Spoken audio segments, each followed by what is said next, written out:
Hi everyone, I'm Wen Xiang and I hope you have a wonderful year 2026. And recently I saw a comment under my video. So the audience asked, do you know any upcoming project on Jalan Kiara 7 and 8? And is it true that all land over there are Malay Reserve Land? So a short answer to this question is no. Not exactly all lands over there falls under Malay Reserve title. In today's video, we'll be discussing further about some of the future potentials of this western part of Mont Kiara, which I describe it as a new world of Mont Kiara because obviously since the newly extended Jalan Kiara 7 and 8 a few years ago, it also opens up for plenty of opportunity for future development because there are still plenty of undeveloped or vacant land over here. And we'll also explore who could be some of the big players or big developers holding big clusters of land in this part of Mont Kiara, which could potentially shape the future of our Mont Kiara expansion. And there will be two main sources of information for today's video discussion. So the first source will be from Kuala Lumpur Structure Plan, the latest version, year 2040, published on DBKL's official website. And the second source is the Ho Chin Soon professional map and also a lot of research and findings, very useful at making today's video discussion possible. So for your info, for Ho Chin Soon, they have this WhatsApp sharing group where they will be sharing a lot of useful information, professional map, and also ebooks for free in the group. So if you wish to join the WhatsApp group, you can just text them.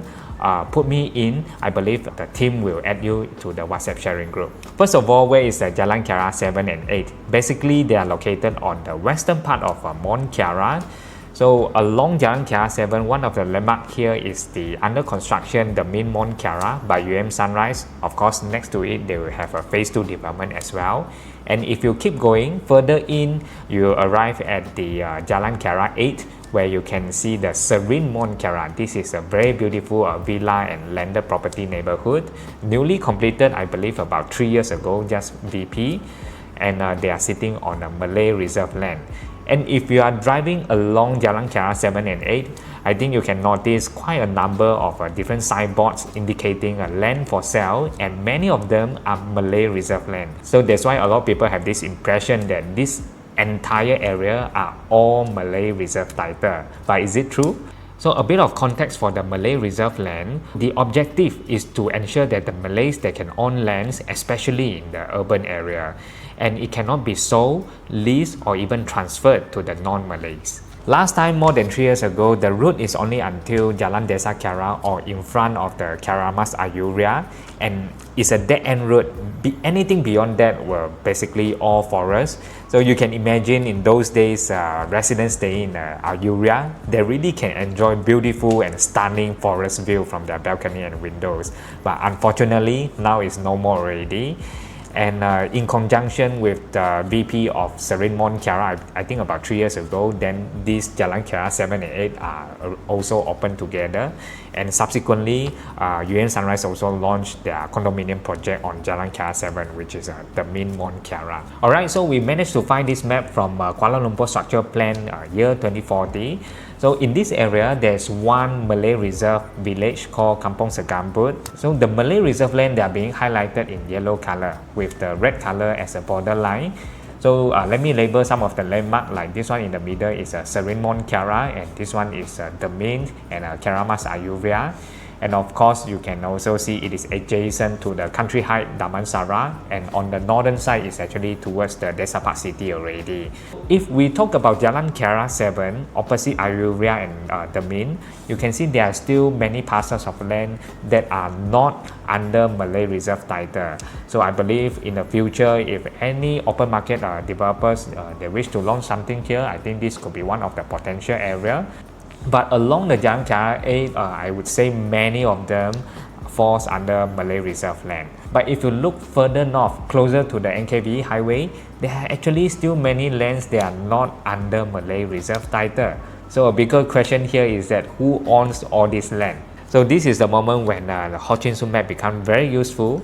So we look at this, and we can see there are 3 main developers are having multiple parcels of land over here. The first one, a familiar name, Tropicana. Their lands are highlighted in a green color, followed by another familiar name, Sunrise, the master developer of Mont Kiara. Their lands is in a red color. Then the next one is Tejas Holding or potentially the TA Global. They also have some land banks over here in orange color.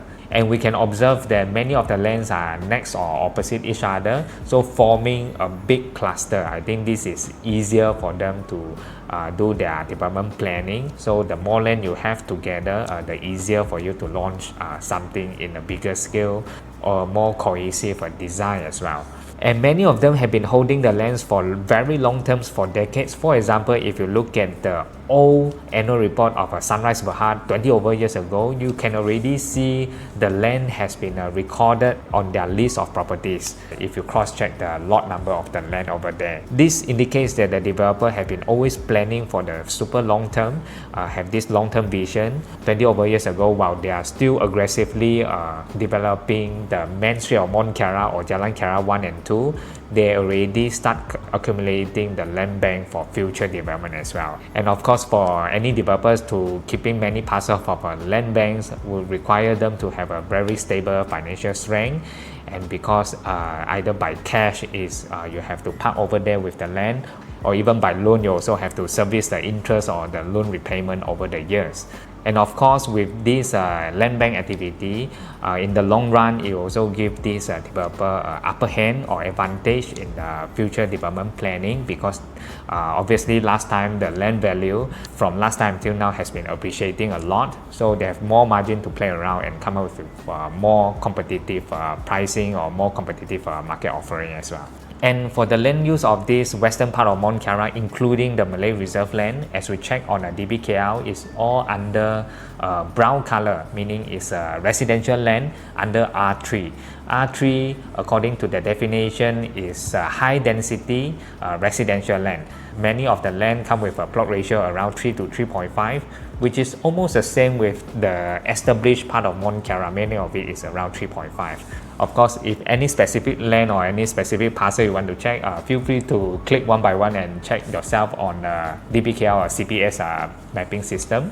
I also noticed that there's this intensity control for the Malay Reserve Village. For example, over here is stated that it's not exceeding 3 stories. So will this restriction applicable to all the different parcels of land within the village, or will there be any changes in the future? And you can also see some orange color. These are R4, meaning it's a Rumah Mampu Milik, which is an affordable housing scheme.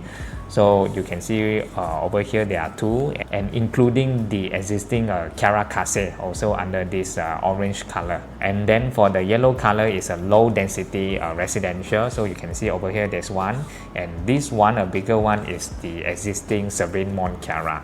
Another question worth considering is whether in this western part of Mont Kiara in the future, will there be any land under commercial title, because now it's all under residential.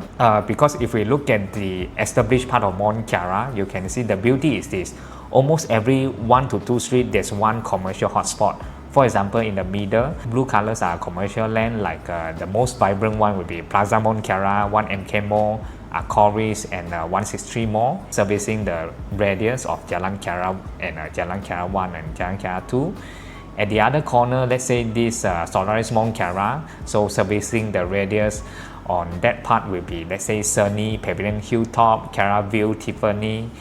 And then along Jalan Kiara 3 and 5, there are also different commercial hotspot as well, or even international school. Because I think this is the key feature that people like to stay in Mont Kiara, because of the convenience of being able to walk to the amenities within walking distance, such as the eateries, grocery, to the gym, or even to the international school. So for the western part of Mont Kiara, so let's continue to observe. Another important factor to consider in the long run, of course, is traffic planning, the route network, the connectivity, because on the western part of Mont Kiara, now it's still okay. But in the future, if really there will be so many, let's say, upcoming development or slowly to expand towards this western part, clearly and obviously from one entrance and exit from Jalan Kiara 7 is not enough. You need more entrance and exit. For example, last time when Serene Mont Kiara because it's right in the middle of forest when they are still under construction. Before the opening of Jalan Kiara 7 and 8, actually you can see from the Google satellite view, I believe they have been using this back road via the Kampong Paling Bayan or the north of ttdi area to access to the construction site of Serene Mont Kiara. But ever since the completion of the project Serene Mont Kiara, now the road, if you pass by, you can see is already being closed up already. Except sometimes you can see some motorbike using it as a shortcut, but most of the time it's closed. Because this road, Jalan Paling Bayan, is also at the back of Country Heights Damansara Bungalow. And if you try to go further straight, it looks like eventually it can connect to the Desa Park City, where you can cross under the NKVE highway. So it looks like technically the connection can be done to connect this western part of Mont Kiara together with Kampong Paling Bayan, which is north of ttdi, and also the Desa Park City. But it's easier said than done, because it's not just build the road and you can connect everything, because it requires a lot of traffic planning, because once connected, you also impact the surrounding area. Let's say the village may no longer be peaceful as now, or even the residential area, or how's the traffic in the Mont Kiara and different junction, or even in Desa Park City. So I think still need the consultation or planning from various authorities, the residents, various stakeholders, and so on. I believe at least 8 to 9 years ago, when I first joined real estate, there have been this hearsay of potential road connection, but until now we haven't seen any real or solid proposal about this road connection. And of course, we look forward in the next few decades whether there will be any potential of connecting these three townships together. So we shall continue to observe. Alright, so we managed to find this map showing the proposed new routes and also some of the road upgrades under the Kuala Lumpur Local Plan 2040. And for info, this is under volume 2, page 450. Okay, so you can see there will be a lot of things going on in the Mont Kiara and surroundings area. So there are different colors. The yellow color lines indicates is the upgrade of existing routes, probably the route widening. And you can see orange color lines. These are the proposed new routes, meaning these routes at the moment doesn't exist, but the local authority may have this plan to build all these new routes connection. Okay, interesting. We start from the eastern part of Mont Kiara first, which is the established part of Mont Kiara, where mostly developed already, whereby on the left hand side, western part, now still have a lot of vacant land as we discussed today. So you can see there's a long stretch of a yellow color line here. The starting point is around Solaris Mont Kiara, which is also nearby the Kiaraville Tiffany or Sunny Mont Kiara condo. Then this route is Jalan Duta Kiara. So under another table, it shows that they will have this upgrade and a widening of the Jalan Duta Kiara. I believe it's referring to this one.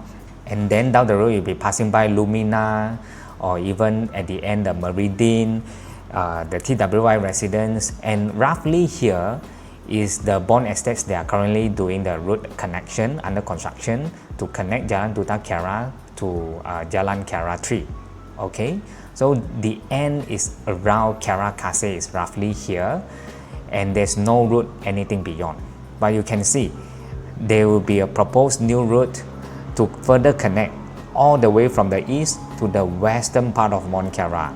So remember, today previously we discussed on the northern side closer to this NKVE highway, there are still a lot of land held by different big developers. Some of the big players include Sunrise, TA Global, or even Tropicana. They have a big clusters of land banks over here.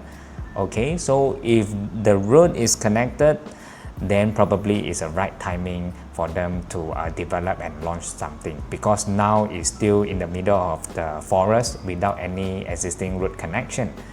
Okay, interesting, because there will be further connection down to different part of Mont Kiara as well. And it doesn't stop here, because if you go further west, it could potentially go all the way west.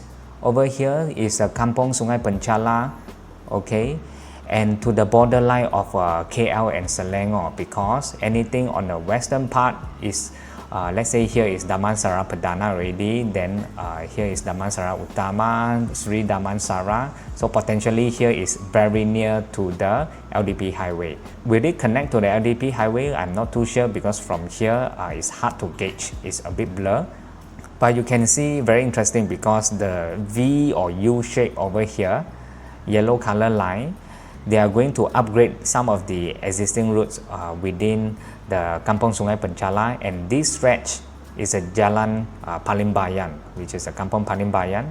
So if western part of Mont Kiara, if they can build a road to connect down Jalan Palimbayan, the significance is this, because down here is Taman Tun already, and this is, let's say, KLGCC or the Bukit Kiara, the Taman, the forest reserve is all here. So it's going to be more and more convenient and better connectivity between Mont Kiara and also Taman Tun.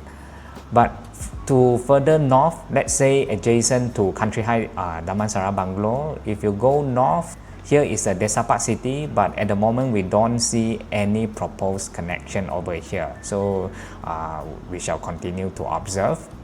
Okay, and another interesting part to watch out is over here.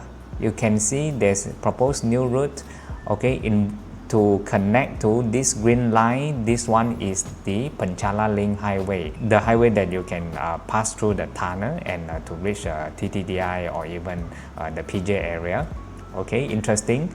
Will there be any new access route to connect Mont Kiara to Penchala Link? It's interesting.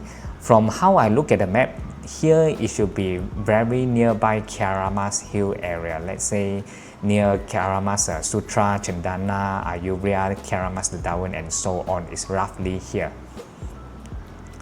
Alright, and we look at another interesting route connection, which is this orange color, quite long.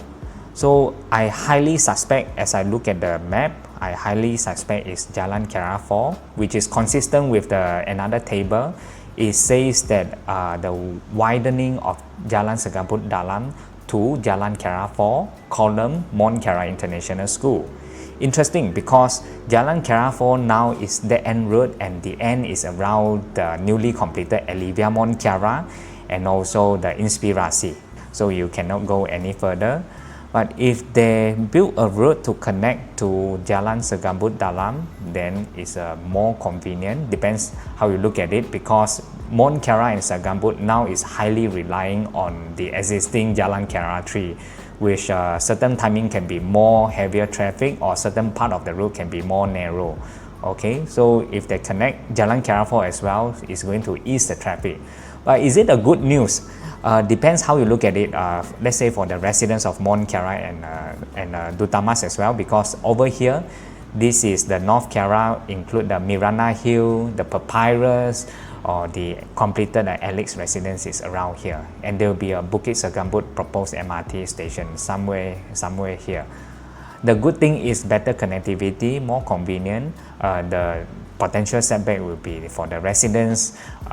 There will be more car passing by using this route to connect these two townships. So it's going to be a busier traffic in front of your guardhouse fronting the main road.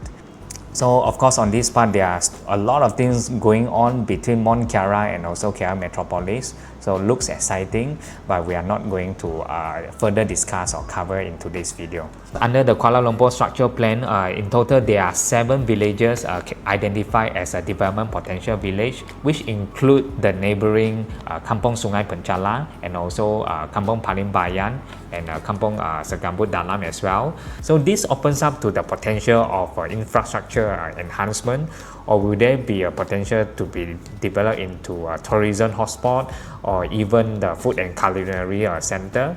So it's very interesting to observe. So in the long run, probably in the next few decades, I think we can look forward on the established part of Mont Kiara on the eastern part, whether the MRT tree will eventually complete and add value to this established township. And on the western part of Mont Kiara, it's also interesting to observe how it will be eventually evolved. I also have another curious question, is that why the development of Mont Kiara Township emerged from the eastern part first. Why not the western part? For example, last time from Pioneer, Sunrise Berhad, or the Eureka, or even the Asia Quest for the Kiaramas Hill area. So these three developers, they start from the eastern part of Mont Kiara first.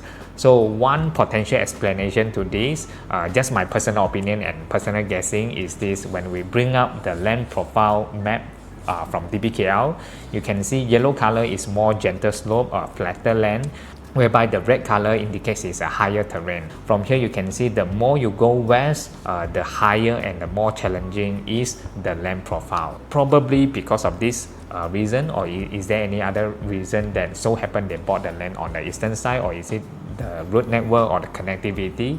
What do you think? Feel free to comment below. Alright, that's all for today's sharing. My name is Wen Xiang from Fortress Real Estate, and I will see you in the next video.